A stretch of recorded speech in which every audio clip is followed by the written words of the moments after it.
Ni kuma ma sɔrɔ caman sigi mɛ ka ɲɛmada ka ɲɛsin jabaraniw ma walasa faamuya bɛ se sɔrɔ fɛ Cherifla TV bamanankan kunnafoni na min bɛ walawalali kɛ aw ye Mali kunkan ni diɲɛ fan wɛrɛw kunkan. An b'a fɔ ko nin ye a kuma selen bakuruba kunnafoniw Mali silamatɔnw ka fara ɲɔgɔn kan jɛkulubaw Conseil islamique du Mali ma ɲɛma Mali silamadinɛ ɲɛmaw ka fara ɲɔgɔn kan jɛkuluba groupement des leaders spirituels musulmans du Mali ma ɲɛma silamɛya dɛmɛtɔ ansaru ɲɛjɔyɔrɔ Seyada Cherif Usman Madani Haidara ye san 60 ani san 5 sɔrɔ ɲɛnamayala o bangeni ɲaɲaniw gɛnɛ sigira senga ni ka n'u don ni baaraw bolodali ɲɛfɔli ye limanaw ye. Fɔlɔmɔ ni labannabaw kuntigi Muhammadul Mustafa Mɔde Imam Hassan ka bangeni ɲaɲaniw sigira senga walada fɛnɛ don Amba Haidara Tanti Alima Dagamayisa bi ladiyalikɛw k'olu ta ka ɲɛsin mɔgɔw ma dali masama nɔgɔya kɛ minnu ye. Bamakɔ sigida gale Bulgaso mbugu juafiyɛ tasuma wulila o la juma ka dugu jɛ sibiri la ma ni ma to nka cɛni kɛra ninnu de kunnafoniw na kumabaw ye farafina kɛ minnu ka kunnafoniw na ka lase aw ma sɔɔni aw dangana.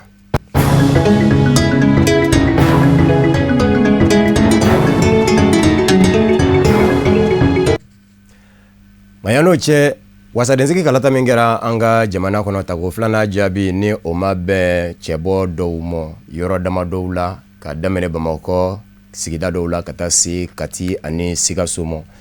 o ma wulila ka se Mali silamatɔnw ka fara ɲɔgɔn kan jɛkulubaw Conseil islamique du Mali ani a ma ɲɛma a Seyada Cherif Usman Madani Haidara ma ka taa u ka dusukun kamiw jira ni ka laban ka diinɛ ɲɛmaw ka dɛmɛ fɛnɛ ɲini. An ka maa min kun bɛ o kɛnɛ kan o ye Lutu Sidibe ye a ye fɛn min sɔrɔ filɛ nin ye. An y'a ɲini ka o Conseil islamique n'o ye Mali silamɛ tɔnba n'a ɲɛmɔgɔya bɛ an ka karamɔgɔkɛ a n'an fa bolo Usman Madani Cherif Haidara ka sigi kɛ n'u ye yaasa bingali min kɛra an kan tɔɲɔ min kɛra an kan ka an ka sebaya ka bɔsi an na tilegan gore fɛ ka na an ka tɔɲɔ ka daw ɲɛkɔrɔ an bɛ se ka wuli ka jɔ sabati cogo min na tiɲɛ min n'o b'an bolo an ka tiɲɛ bɛ se ka lasegin a ma cogo min na donc Kati cercle tun bɛ yan Bamako mɔgɔ minnu fana tɔɲɔla ni tɔɲɔcogo kelen na olu fana tun bɛ yan ka fara Sikasokaw kan bon n'i y'a jateminɛ a ka ca candidat 10 ani kɔ ye Kati yɛrɛ cercle yɛrɛ gansan o ye candidat 7 ye n'i ye commune fɔlɔ fara kan ka commune filanan ka commune 5nan ani 6 fara ka Bamako ka se fo Sikaso ma i k'a dɔn Sikaso fana bɛ taa fo candidat 7 bɔɲanko la donc fɛn fɛn 20 ani kɔ ye minnu tɔɲɔra o y'olu de ye nka bakuruba la n'i y'a jateminɛ k'a lajɛ tɔɲɔ in sera mɔgɔ minnu ma jamana kɔnɔ a bɛ 30 ni dɔɔnin bɔ. Anw ye au conseil saisi ayiwa anw candidat ni cour constitutionnelle ye anw ka sebagaya jagoya taraki k'a bɔsi an na k'a di ayiwa fanga ɲini jɛkulu wɛrɛ ma n'olu gɛrɛlen bɛ jamanatigi la n'o ye RPM ɲɔgɔnnaw ye o dan tɛmɛ wale min kɛra anw na ka bi an kan an nana an ma ka se haut conseil ye jamana bɛ gɛlɛyaba min kɔnɔ bi o sira kan Cherif Madani Haidara n'ale ye haut conseil ɲɛmɔgɔba ye an nana an ma ka se a ye a kɛ wuli ka jɔ kɛ anw ka hakɛ ye min ye tiɲɛ tiɲɛna ka segin anw ma jɛ ni cour constitutionnelle ye jaabi min di nin ye k'an ka bureau la bi an ye sebaga sɔrɔ yɔrɔ min na i y'a faamu k'o ntaraki ka bɔ an tɛgɛ kɔnɔ anw jɛnen tɛ ni o ye ayiwa an ka hakɛ a ka di an ma an ka segin an ka sebagaya ka d'an ma. Ayiwa welekan bɛ ne bolo ka ɲɛsin an kɔmɔgɔw ma o de ye an b'u fo k'u barikada parce que u ye fasoden ɲumanya yira an na k'a fɔ ko an b'an faso fɛ cogo min na k'olu fana bɛ faso in fɛ an nɔfɛ o cogoya la u kɛra an fɛ puis fana u ye baara kɛ an nɔfɛ parce que u ye kala ta ye u ye an dɛmɛ fo an sera ka nin voix ba in sɔrɔ et puis an ka voix tilala ka na tuguni ka na minɛ an na nin cogoya in na a ka gɛlɛn parce que n'i y'a ye i bɛ dimi i b'a sɔrɔ dimi ko de kɛr'i la u dusu kasira de kasa u wulila k'a fɔ k'u b'u ka dusuma kasaya yira k'u ka dimi yira o la an bɛ min f'u ɲɛna o de ye an ka sabali an ka au conseil ma kɔnɔ komi an nana an jigi sɛmɛ au conseil la ka ban a ka se ka don an jigi kɔrɔ o y'a yira k'a fɔ ni Ala sɔnna u b'u se k'an ye an ka sabali an ko au conseil ma kɔnɔ a ka jaabi la ni Ala ka jɛ an k'an dusu da an bolo da an dusu kan ka tila ka dugawu ɲini u fɛ an bɛɛ ka jɛ ka dugawu kɛ Ala ka tiɲɛ dɛmɛ. Conseil na an ka jamana bi situation dɔ kɔnɔ dabi mɔgɔw ye sunɔgɔtu ye depuis ni élection tɛmɛna ni cour constitutionnelle ye a ka jaabiw di sufɛ pinɛjeniw kasiw finalement gazetiw marifatigiw bɛ ka yala hakilisigibaliya bɛ kana jamana kɔnɔ bon conseil ɲɛmɔgɔ mɔgɔ caman y'a contact caman wulila ka s'an ma n'o ye Cherifla Madani Haidara ye bon ale yɛrɛ y'a ye nin ko ye dilancogo min nin ko in na an kana sigi k'a lajɛ tasuma ka don jamana na ka sɔrɔ ka wuli ko in bɛ maa minnu kun kan n'olu de b'a ye k'a fɔ k'olu ye victime ye ko in na an ka fɛɛrɛ kɛ an k'olu lamɛn mun y'a to n bɛ k'u bila nin na u ka mécontentement a cause mun ye kun jumɛn y'u bila a la n'an y'olu lamɛn dalu ni kumakan minnu b'u bolo parce que olu ko k'olu tɔ ɲɛna k'u ka victoire minɛn'u na o tuma na u ka lamɛn mais tasuma jeni ni fitinɛ wuli ni problème minnu bɛ yen mécontentement ka essayer ka jɔ fɔlɔ an b'u lamɛn a ka kɛ ni sigi ka kumaw ye o tuma ni u lamɛnna o de y'a to président y'a décidé n'o ye Cherifla Madani Haidara ye fɛn min ye président de la république jamana yɛrɛ ɲɛmɔgɔ ye an ka ɲinɛ an n'ale fana ka segin parce que cour constitutionnelle juge fɛn bɛ yen ale de ye chef suprême de la magistrature ye Mali kɔnɔ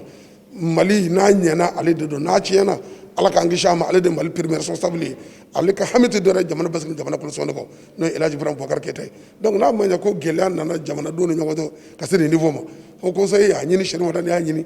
ninnu ka u ka mankanw jɔ tasuma jeni ni mécontentement manifesteli ni violence ye o ka jɔ mais a ye ladu ten fana ani président bɛna sigi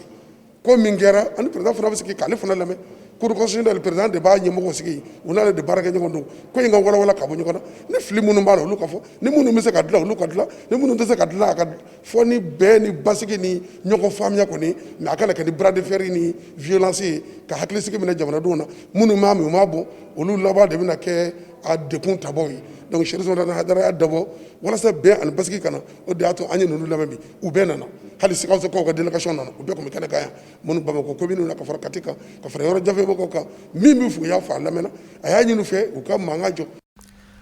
An y'a fɔ a ye bakuruba kunnafoni na mai kalo tile 12 san 1955 mai kalo tile 12 san 2020 san 60 ani san 5 Mali silamatɔw ka fara ɲɔgɔn kan jɛkulubaw conseil islamique du Mali ma ɲɛma Mali silamadinɛ ɲɛmaw ka fara ɲɔgɔn kan jɛkuluba groupement des leaders spirituels musulmans du Mali ma ɲɛma silamɛya dɛmɛtɔ ansaru ɲɛjɔyɔrɔ Seyida Cherifla Madani Haidara y'o sɔrɔ ɲɛnamayala alabaara la faso jɔ la san o san fana ka bɛn ni kuma in ye nisɔndiyaw bɛ sigi sen kan bangeni ɲaɲanu ni o ye anniversaire ye o baaraw n'u donna ni kunnafoni di kɛnɛ dɔ ye min nsenfɛ da donna zamzami y'o ka baaraw caman na minnu bolodara a fɛ alabaara la faso jɔ la o tɛmɛnen kɔfɛ baara wɛrɛw minnu bɛ yen nɔ ni olu kan ka kɛ don nataw la da sera o fɛnɛ mɔ min bɛna ɲɛnamaya jamana 38 fɛ silamɛya dɛmɛtɔ ansaru bɛ jamanaw minnu na an ka ma minnu kun bɛ kɛnɛ kan ka baaraw seereya Alhamidu Badinina a ka jatala Daramani Mali an bɛ Ala fo k'Ala waleɲuman dɔn Ala min ye karamɔgɔ di an ma ka tila ka bi yira a la anw fana balolen ɲɛna n'o ye san 65 ye nin baara in kɔnɔna na baara caman de kɛra n'o ye dɛmɛwalew ye ani programme dɔw fana bolodalen don minnu bi daminɛ depuis sɔgɔmada in na yɛrɛ n'o ye bisibiri mai kalo tile 9 an filɛ kunnafonidilaw kunnafonini na o kɛnɛ o ye sɔgɔmada in na ye dimanche n'o ye mai kalo tile 10 ye 9h wagati nɛgɛ kaɲɛ 9 o tuma na saniyaw bɛ na kɛ n'o ye ka yɔrɔw saniya sigida 3 bɛna ta ansadini mɔgɔw fɛ o bɛna bɔ k'o gidɔrɔnw fura k'o fɔnsew labɔ awa k'o dɔgɔtɔrɔsow furan k'o sugu lajɛya awa ka saniya surtout bana in yɛrɛ bɛ se ka kunbɛn cogo min na k'o minɛnw caman di o kan o bolodalen don dimanche 9h wagati la sigida 3 bɛɛ kɔnɔ tɛnɛ n'o ye mai kalo tile 11 ye nɛgɛ kaɲɛ 14 n'o ye 14h ye kuranɛ kalan bɛna boloda don ɲuman na n'o ye kuranɛ kalan ye o kuma o bɛna kɛ don ɲuman na ka duwawuba kɛ karamɔgɔ ye ka duwawuba kɛ Mali ye fitina min bɛ diɲɛ kɔnɔ ka duwawu kɛ o bɛ se ka wuli ka bɔ cogo min na o bolodalen don o bɛ taa kuncɛ ni suntigɛ ye nin bɛɛ lajɛlen bɛ kɛ don ɲuman na n'o ye karamɔgɔ ka foro ye o tɛnɛn kelen wulada fɛ walima o sufɛla fɛ ni tile binna mai kalo tile 11 tɛnɛn 20h wagati o kumana conférence bɛna labɛn n'o ye ka baro kɛ karamɔgɔ yɛrɛ ka ɲɛnamaya kan a ka jogo dɔw bɛ ta a ka lahala dɔw bɛ ta ka se ka mɔgɔw bɔ o kunfan na ani ka dɔw bɔ a ɲɛnafin fana na n'Ala sɔnna ma o bɛɛ ye ntɛnɛn don ye ni tarata dugu jɛra sa o de ye mai kalo tile 12 ye o de ye le 12 mai o 12 mai sɔgɔmada fɛ ka daminɛ 9h la sa fo ka taa se wulafɛla ma o tuma na jamukanw bɛna sigi arajow la kɛrɛnkɛrɛnma télé Cherifla la ani radio privé caman Ansar yɛrɛ taw la ani a baarakɛɲɔgɔn radio la o cogoya la fana réseaux sociaux kan Ansar ka site minnu bɛ yen nɔ olu fana bɛ n'o seko caman kɛ a la ka fara mɔgɔ caman kan o kɔrɔ tile bɛɛ lajɛlen kɔni bɛ kɛ n'i ye radio de lamɛn u ye télé de filɛ u taara Facebook de kan u taara fɛn o fɛn kan e na ɲɛ dɔ sɔrɔ Hayidara ko la min bɛ se k'i kunfan bɔ k'i ka tile surunya i bolo sunkaloba ale kɔnɔna na o tarata 15h30 wagati la o tuma na dɛmɛdi dɔw bɛna kɛ o bɛna kɛ fadi fɛ nin bɛɛ lajɛlen bɛ kɛ doɲuman na o tuma na ni ka sɔrɔ ka kuncɛ wulada fɛ ni nisɔndiya ye n'o ye anniversaire yɛrɛ ɲɛnajɛ bɛ kɛ cogo min na hali bi ka kɛ ni jamana ye sariya min laɲini kɛcogoya min laɲini ɲinan ta bɛna kɛ o bolo kan bari kuma dɔ la ko ten ni sa bɔra ka bere min t'i bolo i b'o kɛ k'a gɛn fɔlɔ i b'o de kɛ ka a gɛn fɔlɔ o tuma na ɲinan ta bɛna kɛ o kɛcogo la nka programme bɛɛ ma bin nka dɔw bɛ dɔgɔya ka bɛrɛ bɛn ni mɔgɔ hakɛ min bɛ se ka participer wula fɛ o tuma na an b'a fɔ min ma ko gatotigi anniversaire nisɔndiya tɔw bɛna kɛ denbaya la nin bɛɛ lajɛlen bɛna kɛ don ɲuman na inshallah o tuma na an bɛ kuma kuncɛ ni duwawu ye k'a fɔ ala ka sidi Seri Usmani Madani Hayidara ma laɲini min b'a la diɲɛ ka lafiya ni silamɛya ka sankɔrɔta ala k'o sabati ka anw yɛrɛ mɛn a kɔ a ka laɲini ye min ye k'o faamu dira an ma n'an sera ka fitinin min kɛ o ka se ka kɛ a wasala ye ala m'o kɛra o la komi a b'a kalama an karamɔgɔ Hayidara ale ka anniversaire kɛli ye wajibi ye Ansaru kan foyi tɛ se ka an bali Hayidara ka anniversaire kɛli la a mana sɔrɔ contexte o contexte la a mana sɔrɔ lahalaya min na an bɛ a kɛ ka bɛn n'o ye o la ɲinan ta in y'a sɔrɔ lahalaya min na an b'a adapté o lahalaya la k'a kɛ fo ka a wasa an b'a kalama an karamɔgɔ Hayidara ye kira ka mawuludu kɛ togoya bɛɛ la foyi tɛ se ka bali a la o sira fɛ ale ka mawuludu kɛli wajibi ye anw kan parce que a ka ɲɛnamaya ye nafa ɲɛ anw ye an b'a kalama ale ka ɲɛnamaya bɛ ka kɛ de walasa adamadenya yɛrɛ ka lafiya o la ka bɛn ni jamana yɛrɛ togoya ye ka sababu kɛ banako ye an b'a lase lamɛnbagaw ma k'a fɔ ni ala sɔnna ɲinan tamani ziyara ale bɔra a dɔgɔkɔrɔ a bɔra seli fitinin na ni ala sɔnna ɲinan ta an bɛ a labɛn ka kɛ seliba an b'a ɲini ala fɛ seliba o k'a sɔrɔ banako in banna o k'a sɔrɔ ziyara a bɛ se ka ɲɛnamaya k'a sɔrɔ degun ma mɔgɔ si sɔrɔ o la an bɛ foli di aw bɛɛ ma kɛrɛnkɛrɛnnenya la presse mɔgɔw ani an ka organisateurs n'olu ye volontaires ye a sira bɛɛ fɛ an b'a ɲini ala fɛ san 65 ɲɔgɔnna caman ala k'o di an karamɔgɔ ma ala k'o di a ka denbaya ma ala k'o di a dɛmɛbagaw ma ala k'o di a kanubagaw ma o la ni ala sɔnna an bɛ foli kɛ bɛɛ la k'a fɔ bɛɛ ni ce Muhammadul Mustafa nema ni kisi bɛ a ye mɔdenkɛ Imam Hassan a ka bangeni nisɔndiyaw na ɲaɲaniw gɛnɛ bɛ sigi senga silamɛya dɛmɛtɔ Ansar ɲɛmaasuba Fédération Ansardine Internationale fade fɛ walada fɛnɛ do an ba Hayidara tanti Alima Dagamayisa a bɛ ŋaniya jarakɛ ka bɛn ni a kuma ye ka alul betu kanu jira ni dɛmɛ tali ye ka maaw sɛgɛrɛ dali masama nɔgɔya kɛ minnu ye o kɛnɛ sigira senga ka daminɛ mɛ kalo tile 6 la ka taa se a tile 8 ma balow dira dɛsɛbaatɔw ma an ka maa minnu ye baaraw seereya Bangoni Jangɛnɛbugu la Cherifla duba kɔnɔ sigida gale Fatumata Yaya Kane ni a ka jatala Seydou Ɲare laada lakilenna ko kuratun Cherifla denbaya fɛ kɛrɛnkɛrɛnneyana an b'a ni o ye madame Hayidara Alimatu Dagamayisa ye ni ale y'an fa n'an karamɔgɔ Seydi Cherif Usmani Madani Hayidara ka sotigi muso ye ka sanga ni Imam Hassan ala ka jɛn bɛ a ma a ka bangeni nisɔndiyaw kɔnɔna ye ni ale ye an ka kiraba kisi ni nɛɛma bɛ Muhamadu ma o mɔden kɛ sanuma ye ni nisɔndiya kɛnɛ in baaraw bɛɛ lajɛlen sigira an b'a fɛ madame Hayidara tanti Alimatu Dagamayisa ni an fa n'an karamɔgɔ Seydi Cherif Usmani Madani Hayidara ka yamaru kɔnɔna ye ni a sigi kun tɛ dɔwɛrɛ foyi ye fo ka kira somɔgɔw ni o ye ahalul beitiw ye olu kanu jirali madame Hayidara Alimatu Sahadiya a y'a bolo fila fa k'a ton ni balofɛnw caman ye ka ɲɛsin ala ka jɔnw ma sebati maa minnu ye ni Imam Hassan kanu yirali ye nin dɛmɛ ninnu bɛ tali kɛ malobɔrɔw turubidɔnw ani sukaro bɔrɔw ma alhamdulillah wula in an bɛ a hɛrɛ de la a bɛɛ lajɛlen b'a kalama alakira Muhammadu sallallahu alaihi wa alihi wa sallam ale mɔdenkɛ n'o ye Imam Hassani donc ale bangena ka bɛn sunkalo tile 15 de ma a ka ca ala fɛ san o san ni ala y'o yira na an b'o nisɔndiya n'o farifoni kɛ mais diɲɛ fɛn o fɛn a n'a sababu de don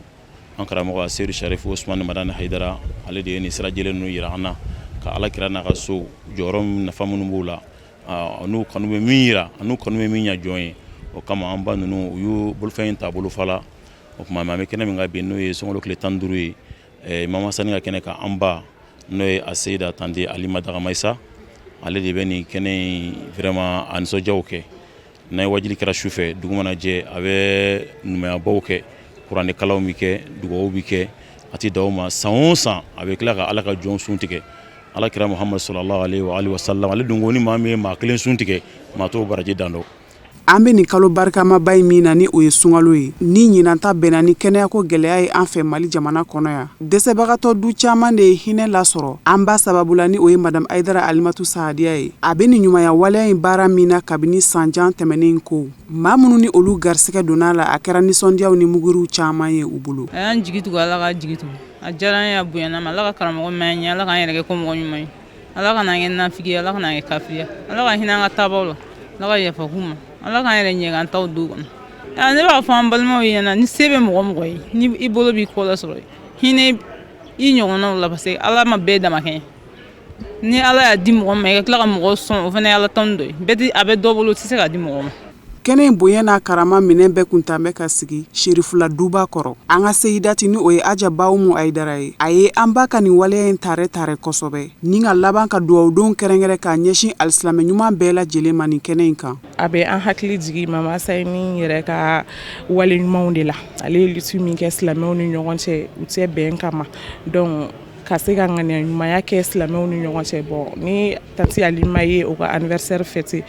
ka tila ka dɔn dɔw di mɔgɔw ma donc toujours a b'an hakili jigi a bɛ ka min kɛ min ladege a bɛ kan k'o ka sira de tagama toujours donc an bɛ dugawu de kɛ o la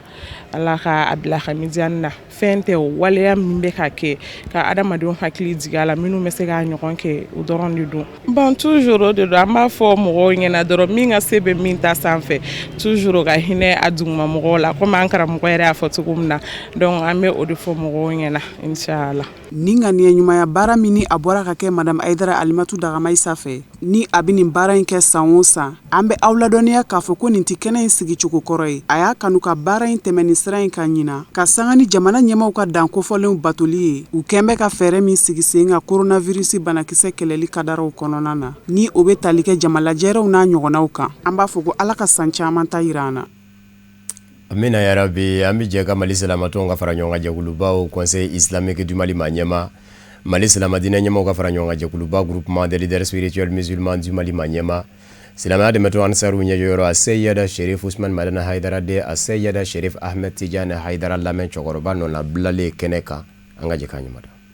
Bi an nisɔndiyalen don kosɛbɛ an bɛ don min na o de ye Imam Hasan ale ka bangeli don ye Imam Hasan min ni ale fa ye Imam Ali ani a ba Fatima Zahara alakiraba o mɔdenkɛ don o la an filɛ ale ka bangeli la ka bɛn sunkalo tile 15 dɔ de ma a bangera ka bɛn o de ma o la alhamdulillah ale ye mɔgɔ ye mɔgɔ min ni mɔgɔ dogolen tɛ bonyakow la cɛ min don silamɛya histoire kɔnɔ mɔgɔ dogolen tɛ et puis a ye wulikajɔ caman de kɛ ni silamɛya ka ɲɛta a n'a ka avancement na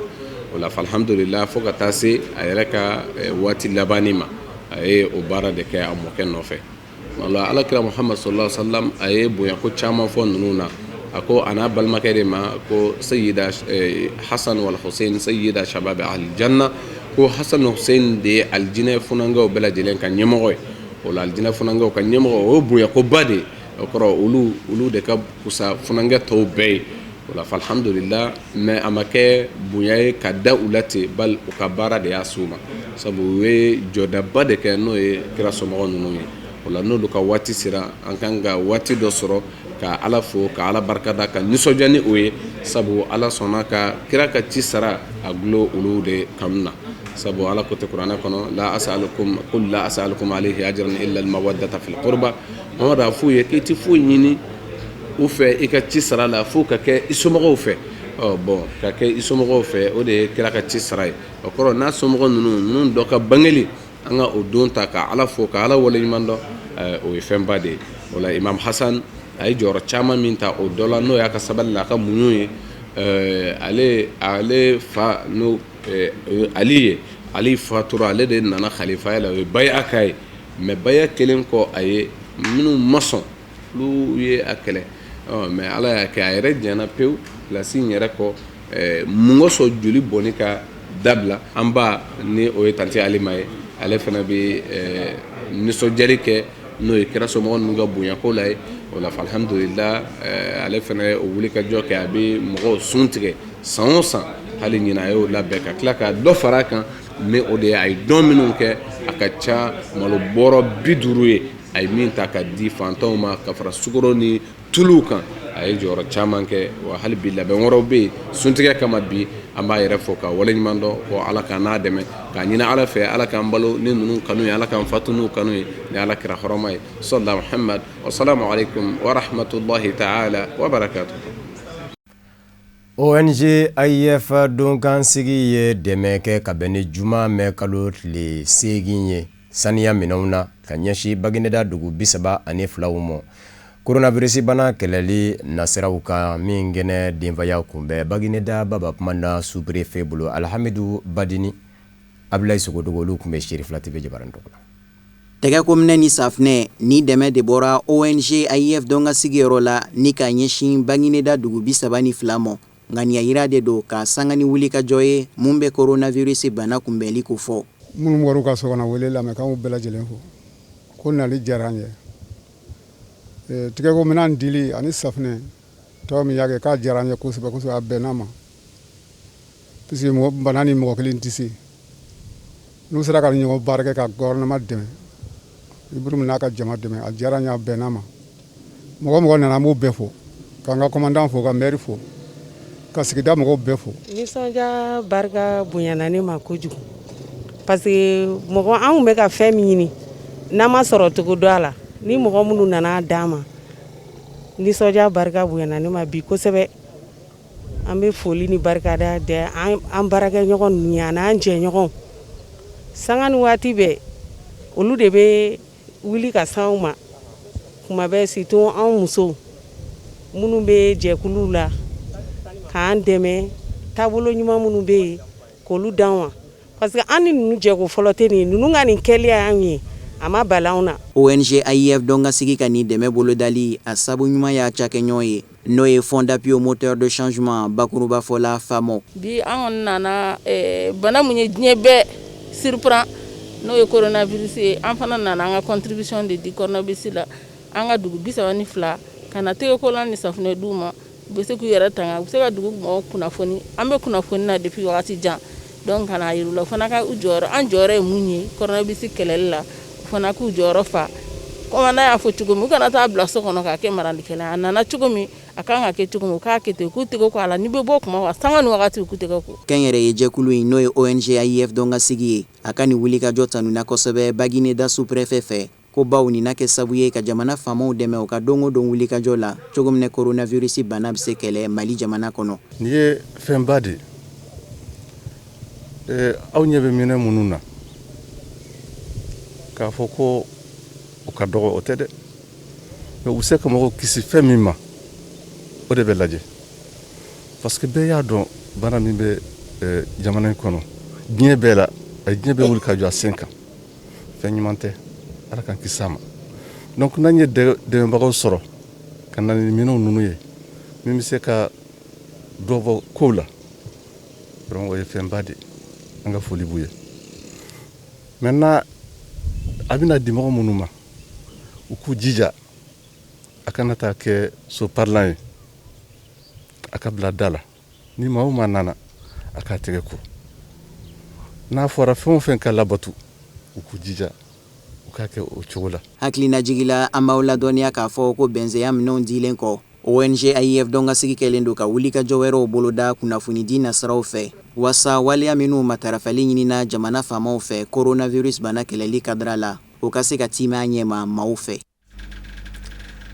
Sigida gale bulukasɔnbugu kun kɛnɛkɛrɛnnen ɲɛna a sugu tasuma wulila a kɔnɔ juma ka dugu jɛ sibiri la tasuma in ma ni tiɲɛ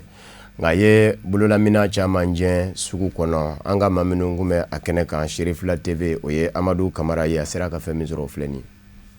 Kunnafoni lasele a ma Bamako sigida gale yɛrɛmarakafo ɲɛma a n'a ka conseil caman yera kɛnɛ kɔnɔ ka foli lase protection civile maaw ma ani Bamako marabolo ɲɛma minnu yera kɛnɛ kɔnɔ. Bon an bɛ wagati min na an ta ye foli de ni tasuma donna i ka du kɔnɔ ni i jɛɲɔgɔn i dɛmɛ k'o faga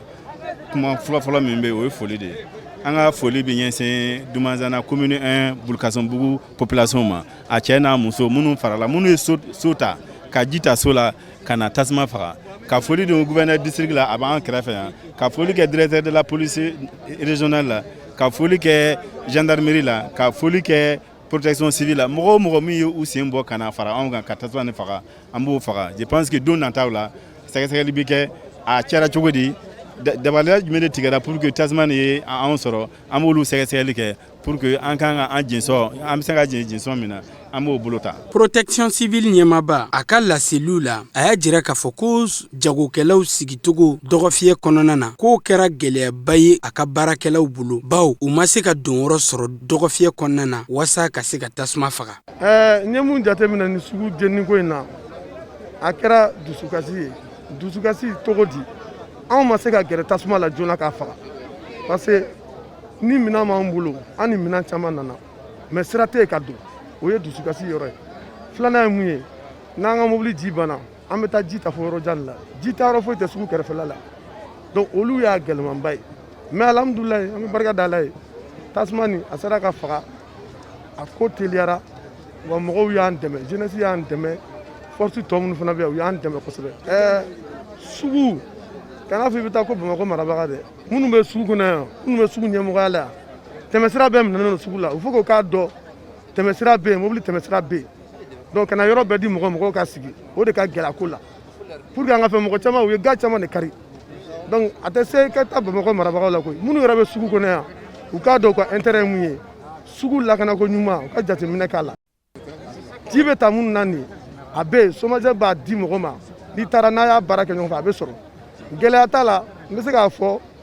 kodɔnbaliya dɔɔnin b'a la mais n'i y'a ɲini k'a ɲɛdɔn i b'a ɲɛ sɔrɔ. Bamako gouverneur ba ale ladɔnniyalen ni ko in na n'o ye tasuma jeni Bulkasonbugu dɔgɔfiyɛ la teliya la a nani ɲɛ da dɔgɔfiyɛ in kan ani waleya cɛjugu min n'o kɛra a sabu ye ka sɔrɔ k'a ka nisɔngoya yira. Tasuma in kɔni an y'a labɛnw sabati i n'a fɔ 20h27 wagati an ye labɛnw sabati an bɛna taa so donc an ɲɛ b'a la dɔrɔn tasuma bɛ kɔnɔna na yan. Ne terikɛw ko ma ko est ce que tasuma tɛ kɔnɔna na ne ko non ko est ce que a tɛ gitɔrɔn kɔfɛ parce que o y'a sɔrɔ a ka dɔgɔn ne ko n k'a bɛ gitɔrɔn kɔfɛ o ko non tasuma commencera a bɛ ka yɛlɛ dɔɔni dɔɔni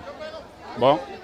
an ɲɛ b'o la dɔrɔn cɛ dɔw bolito bɔra ni sugu kɔnɔna ye bloki t'a kan na mais a tɛ ka kule a tɛ foyi soni dɔrɔn an ɲɛ b'a la a bɛ ka caya ne ye n sigiɲɔgɔn ninnu wele an ye pompier wele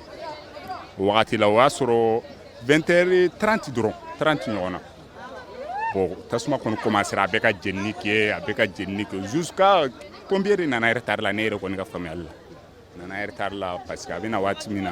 tasuma jenini ni pompier nani ne y'a jateminɛ a bɛ heure 1 ɲɔgɔn na bɔ ka sɔrɔ o ma se nin côté in kɔni fɛ. Fɛn kɛra cogo min na a bɛna fɔ mɔgɔ dɔ de tun bɛ baro la sugu kɔnɔna na u tun bɛ baro la a daminɛna masi pere de la masi kelen san nɔ mɔgɔ commencera ka mɔgɔ wele boloko tasuma fɛn tɛ a tɛ ka fɛn u commencera ka mɔgɔ wele ko mɔgɔ ka na mɔgɔ tun y'a filɛ kulonkɛ fɛn de tasuma fɛnna ka fɛn o tɛ ka mɔgɔ wele o tɛ ka mɔgɔ wele sabule pompier yɛrɛ mɛnna ka sɔrɔ a ma na polisiw fɛrɛ ma na mɔgɔ nana bɛɛ kirin na an bɛɛ y'a fɔ ko mɔgɔ ka na o bɛɛ tɛ ka sɔn ka tasuma faga sabule pompier taa min kɛ a mɛnna yɛrɛ de an y'a fɔ k'u ka bɔ cogo o mɛnna o ka sɔrɔ u ma bɔ u nana sa hali bi tasuma juguyalenba de bɛ sugu kɔnɔ mɔgɔw bɛ ka kirin ji bɛ ka k'u kan o dɛsɛra ka nɛnɛkili yɛrɛ de hali n'i donna san nɔ i bɛ sa yɛrɛ de tasuma in nɛnɛkilenba de don sabule pompier yɛrɛ dɛsɛra ka don sugu kɔnɔ an bɛ Ala yɛrɛ de deli a ka don sugu kɔnɔ hali bi a ka don sugu kɔnɔ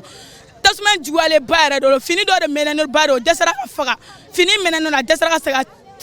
tulu ni fɛnw bɛ bitigi min kɔnɔ o mɛnɛnen ba de don a dɛsɛra ka faga yɛrɛ de an bɛ Ala deli a ka faga vraiment a dɛsɛra ka faga mɔgɔ jɔli bɛ ka kirin tasuma in kama sabule pompier yɛrɛ tɛ ka se ka baara foyi kɛ an bɛ ka seko de kɛ tasuma papier yɛrɛ dɛsɛra ka baara kɛ an bɛ Ala deli hali bi tasuma in ka se ka faga dɔrɔn a ka se ka faga an ka bitigi kun bɛ bitigi baden a daminɛna an ka bitigi fanfɛla de la an ka bitigi bɛɛ jenina numéro 1 yɛrɛ tila bɛɛ jenina u tɛ ka sɔn mɔgɔw ka don an ka bitigi bɛɛ jɛn wariw tun bɛ bitigi kɔnɔ o bɛɛ jenina ko fɔrɔfɔri mɔgɔ baden de mais mɔgɔ ba de kirina bɛɛ ka wari jɛnina parce que u bɛ wari mara ko furufɔri de kɔnɔ ko fɔrɔfɔri in bɛɛ jɛnina. An bɛ y'aw ladɔnniya k'a fɔ ko an bɛ wagati min na ko sisan tasuma in bɔ fan ma dɔn nka maa ɲɛma minnu tun bɛ kɛnɛ ka olu ka fɔ la sɛgɛsɛgɛliw ni fɛsɛfɛsɛliw n'a to don nataw la a ka dɔn kun min kɛra nin tasuma jeni sababu ye n'o ye bulikasɔnbugu dɔgɔfiyɛ ye maa caman bɔnɛna u bolofɛnw na nka maaninfin ni ma to a la o de kɛla ko la hɛrɛma ye nka maaw ka nafolomafɛnw olu kɔni caman tora la. Diɲɛ fan wɛrɛ kunnafoniw nasira kan coronavirus bana ko farafina ani nazarala ni ɲɔgɔn cɛ a kɔrɔfɔ bɛ ka gwɛlɛya ka sabu kɛ nazarala jamanaw kalen ka don ka fɔ coronavirus bana fura n'a bɛ ɲɛɲini a bɛ ɲɛɲini olu de fanfɛ i ka tɛmɛ ni u ka bolofara min ɲɛsin bɛ kɛnɛya ko mɔ diɲɛ kɔnɔ ni o ye Organisation mondiale de la santé OMS ye nka farafina jamana bɛ jamana la o kɛn bɛ ka jira k'a fɔ ale ye coronavirus bana fura sɔrɔ o ye Madagascar ni a jamana ɲɛma Angela Joël ye wa bi na Madagascar jamana kɔnɔ a jirala k'a fɔ fura in bɛ ka nɔba bɔ coronavirus bana kɛlɛli la. Organisation mondiale de la santé OMS y'a jira k'a fɔ coronavirus bana a bɛ farafina dondaw la a y'a ko olu ka jati ye min jira u la ka bɛn ni alamisa tɛmɛnen ye coronavirus bana a bɛ se ka kɛ maa min zata ye o ye ka daminɛ maa ba 83 la ka taa se maa ba 190 ma farafina a ko bana in yɛrɛ bi ye maa hakɛ min na maa 29 ka taa se maa 44 ma nka maa minnu bɛ yen sa ni olu bi jateminɛ kɛ farafina ni nazarala ni ɲɔgɔn cɛ olu caman kɛmɛ ka jira k'a fɔ OMS ni o ye Organisation mondiale de la santé OMS ye a kɛmɛ ka ŋwara min da farafina ye k'a fɔ Covid organique min ni Madagascar ni a jamana ɲɛma Angela Joël ye a jira k'a fɔ coronavirus fura don ko fɔ a ka sidɔn k'a fɔ farafina ni nazarala a ka kan jateminɛ ka kɛ u ni ɲɔgɔn cɛ farafina kan k'a lajɛ k'a ka jɔnyajuru tigɛ ka bɔ a se la ka sabu kɛ Organisation mondiale de la santé OMS a bolofara min ɲɛsin bɛ farafina ma o ja b'a la bɛn bɛ Congo Brazzaville o y'a jira k'a fɔ jamana 47 minnu bɛ farafina kɔnɔ a maninfi bi taa maa 1,000,000 ɲɔgɔnna la o kumana cɛni n'a ka bi kɛ a bɛ kɛ dandɛmɛ ye farafina kun OMS fura dama nin gɛmɛ a dala gwɛsɛ ye Madagascar jamana ɲɛma Angela Joël a y'a jira k'a fɔ a ka fura ni o ye Covid organique ye a kɛn bɛ ka nɔbɔ coronavirus bana kɛlɛli la jateminɛkɛlaw farafina ni nazarala kunga olu y'a jira k'a fɔ hali n'o y'a sɔrɔla nazarala jamanaw sɔn dɛ Covid organique ko in ma k'a sabu kɛ OMS jɛndɛni a ye farafina jamanadenw bɛ ɲini ka sɔn Covid organique ko in ma ka sabu kɛ jamana caman bɛ bi minnu bɛ ka Madagascar jamana ɲɛma lapasa a ka hakilina tali la ka Covid organique bila senga min bɛ se ka to coronavirus bana bɛ se ka kɛlɛ Madagascar jamana kɔnɔ hakaja ka kɛlɛ diɲɛ fa bɛɛ lajɛlen la jateminɛkɛlaw y'a jira k'a fɔ nin de tun bɛ farafina jɛ don dɛmɛnenw na u ko fɛn min ma ko panafricanisme maa minnu ye an ka yɛrɛma hɔrɔnya tu tigɛ an ka jamana ɲɛma kɔrɔ ninnu olu ka laɲini de kun ye farafina ka fara ɲɔgɔn kan ka kan kelen fɔ o kan kelen fɔbaliya in de kɛ bɛ sababu ye ni farafina ton bɛ a dun wɛrɛw bolo jateminɛkɛlaw ka fɔ la ko nka ko nin sen farafina maa ɲɛma bɛ farafina maa ɲɛma la o tɛ k'i da ka bonbo ye Covid organique ko in na n'o ye coronavirus fura ye Madagascar kaw ta kɛrɛnkɛrɛnnen ɲɛna Denis Sassou Nguesso n'o ye Congo Brazzaville jamana ɲɛma ye alamisa tɛmɛnen an kɔrɔ ani faransikaw ka kunnafonidiso 2 ye barosigi dɔ kɛ France 24 ani RFI u ye ɲininkali tɛngu a la Madagascar kaw ka fura ko kunga a ko a man ka kɛ basi ye maa mɔ ni maa sɔrɔla farafina kɔnɔ min y'a jira k'a fɔ a ye fura sɔrɔ coronavirus bana la k'a ka sifilɛ banabaatɔ la o man ka maa tɔɔrɔ k'a b'i n'a fɔ faransikaw yɛrɛ fɛ yen u ka den min bɛ yen ko Didier Raoult n'o y'a jira k'a fɔ Nivaquine chloroquine k'o ye coronavirus bana fura ye o bɛ ka sifilɛ maaw la cogo min k'a ka kan Covid organique fɛnɛ ka se ka sifilɛ maaw la ka sɔrɔ a ma kɛ basi ye maa mɔ jateminɛkɛlaw minnu bɛ farafina ni nazarala cɛ olu y'a jira k'a fɔ farafina maa ɲɛma in ni o ye Denis Sassou Nguesso ye a ye hakilina min da u k'o de ma ko panafricanisme farafina ka fara ɲɔgɔn kan ka kan kelen fɔ ka ɲɛsin diɲɛ mɔ min bɛ se ka to jɔnyajuru ma na ye an sen na tiɲɛ don a fɔ n bɛ ko yɛrɛma hɔrɔnya din bɛ an mɔ nka an da k'an b'an bonbo ye jɔnyajuru in ka se ka tigɛ o tɛ se ka tigɛ fɔ an ka fara ɲɔgɔn kan a ko jamana wɛrɛ min fɛnɛ bɛ yen ni o bɛ ka Madagascar jamana ɲɛmaa dɛmɛ o ye Guinée Bissau jamana ɲɛmaakura Umaru Sisoko Ambalo ye o fɛnɛ kɛn bɛ ka jira k'a fɔ a bi wasa don Covid organique in na. Mahamadu Isufu Niger jamana ɲɛmaa bɛ o cogo la ka taa se Teodoro Obiang Nguema ko Guinée Équatoriale jamana ɲɛmaa ani Congo Kinshasa jamana ɲɛmaa Félix Tshisekedi. Jateminɛkɛlaw y'a jira k'a fɔ n'olu ko nin de kun ye farafina jɛ do tɛmɛnenw na ko dɔ de kɛra min ma bɛn. Maa dɔ kun sɔrɔla farafinde la min kun y'a jira k'a fɔ ale ye sida bana fura sɔrɔ. Nazaraw ka coci cayalen ani u ka jɛkulu Organisation mondiale de la santé OMS o y'a ka kuma ti ka bɔ a da fura in ma se ka lakodɔn fura in dora ten. Maa min kun y'a jira k'a fɔ ale ye sida bana fura sɔrɔ a ka sida bana fura kun bɛ wele a donni kama ko Immunorexa DM28 Gabon jamana den do ko professeur Donatien Mavungu a yɛrɛ sakuma ma mɛn bawo février kalo tɛmɛnen de an kɔrɔ a ye diɲɛ to nka o don farafina ye a ye k'a to a dunwaraw bolo a ma se ka bɔ kari la ka ntɛnɛn sɔrɔ. Jateminɛkɛlaw y'a jira k'a fɔ kuma min na Brazzaville san 1986 n'a kodɔnnabaw fara bɛ ɲɔgɔn kan k'a jira k'a fɔ farafindenw bɛ ka tɔɲɔni min kɛ u fa dugukolo ka Afrique du Sud nazaraw fɛ jɛnti kɛ ni a ye. Kuma kɛlen fɛnɛ na farafinden fila fɛnɛ ye hakili jagabɔ kɛ ka sida bana fura ɲini k'a sɔrɔ. Farafinde kelen ye Zaire jamana den ye ko professeur Luruma, kelen ye Ahmed Shafi ka Misra jamana den u ka sida bana fura kun ye MM1 olu fɛnɛ yera k'u to u dunwaraw bolo. Ko kumana ko farafina jamanaw bɛ ka farali min kɛ ɲɔgɔn kan bi hali ka jateminɛ kɛ Covid organique ko in na ka kuma fɔ u ni ɲɔgɔn cɛ ka to ka fura minɛ k'a si filɛ ko nin bɛɛ lajɛlen de bi kɛ sababu ye ka jɔnyajuru tigɛ ka bɔ maa sen la. Ko kumana ko don nataw la dɔnniw minnu bɛ farafina kɔnɔ a ka kan farafina jamana ɲɛmaaw i n'a fɔ Angela Jolie y'a kɛ cogo min n'o ye Madagascar jamana ɲɛmaa ye a ka ɲininikɛlaw minnu b'a ka jamana kɔnɔ kɛnɛya nasira kan k'olu lapasa jango olu bɛ se ka lakodɔn u ka ɲinini bɛ se ka kɛ nafa ye jamana mɔ ani jamana wɛrɛ mɔ ko Angela Jolie kɛn bɛ k'o min fari da a ka jamana kɔnɔ k'a ka ka farafina jamana ɲɛmaa bɛɛ lajɛlen k'o fari da ka ɲɛsin a ka ɲininikɛlaba mɔ a ka jamana kɔnɔ ko bawo diɲɛseleke naani setigi jamana ɲɛmaa ninnu u ka ɲininikɛlabaw minnu b'u ka jamana kɔnɔ k'u bi fɛɛrɛ bɛɛ lajɛlen kɛ k'u ka ɲininiw de don ba la. O kumana ko maa bɛ se ka fɔ nin ta siɲɛ fɔlɔ ye bana fura dɔ ka se ka sɔrɔ min ma tɛmɛ OMS fɛ n'a kɛra maa la. O kɔrɔmasuru kɔlɔsilikɛlaw ka fɔ la farafina ni nazarala cɛ o ye k'a fɔ maa dɔ bɛ yen o y'a ye k'a fɔ bana min ni wulubana don ni wulu y'i ci a bana bɛ kɛ sababu ye k'i minɛ u k'a ma ko rage a bana in furakɛ man di maa dɔ de sɔrɔla min ye wuli ka jɔ kɛ ka na ni fura dɔ ye fura in jifilɛla maaw la ka sɔrɔ a ma sɛgɛsɛgɛ ka sababu kɛ fura in ye nɔbɔ o kɛra san 1800 kumaw la n'o ye san 1800 kumaw ye. Ko kumana ko farafina jamanaw kan k'a jɛ k'u tɛgɛ de di ɲɔgɔn ma a jamana ɲɛmaaw kɛrɛnkɛrɛnnen ɲɛna ka ɲɔgɔn lapasa min bɛ se ka to dɔnniw minnu bɛ farafina kɔnɔ u ni diɲɛseleke naani setigi jamanaw ta bɛ se ka tɛnku ɲɔgɔn na walasa an yɛrɛw ka jɔnyajuru bɛ se ka tigɛ ka bɔ an sen la.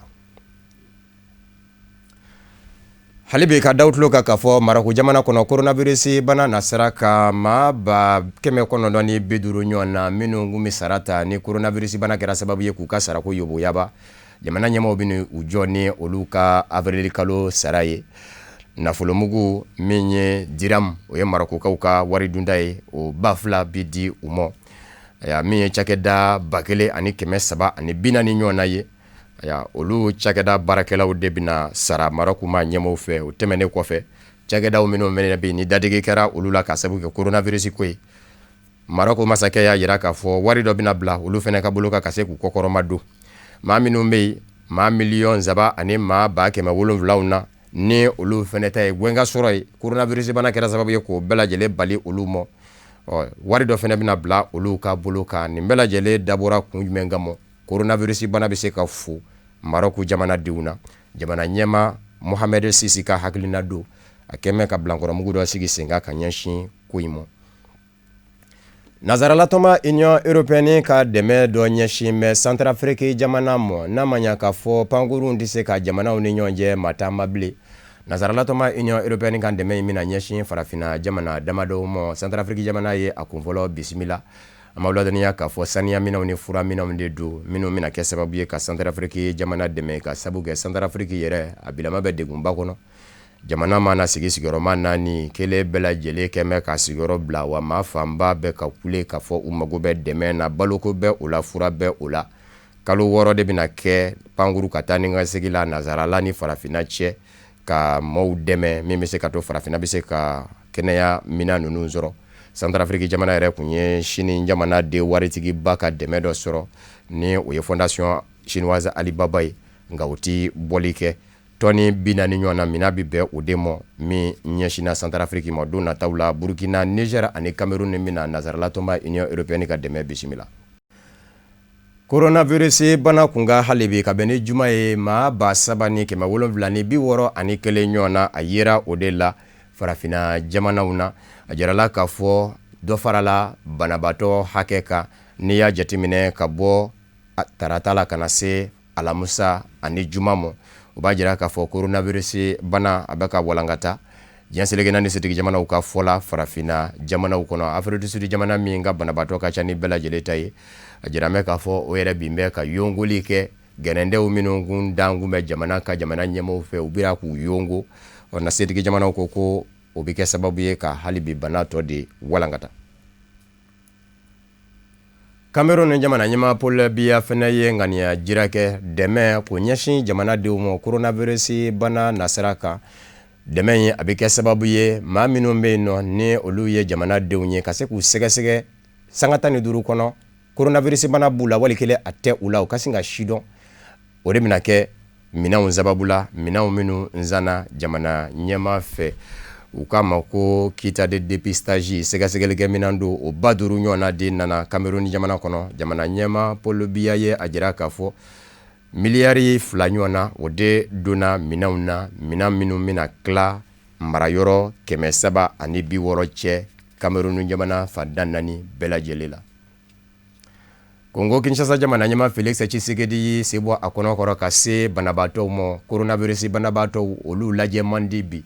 nka a ye a jira k'a fɔ a b'a ta in dabɔ de jango a ka kɛ bolomada yɔrɔ ye jamana ɲɛma tɔw fɛ bɔɲɛ ka kɛ ka ɲɛsin banabaatɔw ma a selen banabaatɔw ma kɛnɛyaso ninnu caman na a y'a sɔrɔ kɔngɔ de bɛ banabaatɔw la u lasago yɔrɔw la a y'a jira k'a fɔ a na fɛɛrɛ bɛɛ lajɛlen tigɛ min bɛ se ka to u bɛ se ka ye minɛn ɲuman kɔnɔ.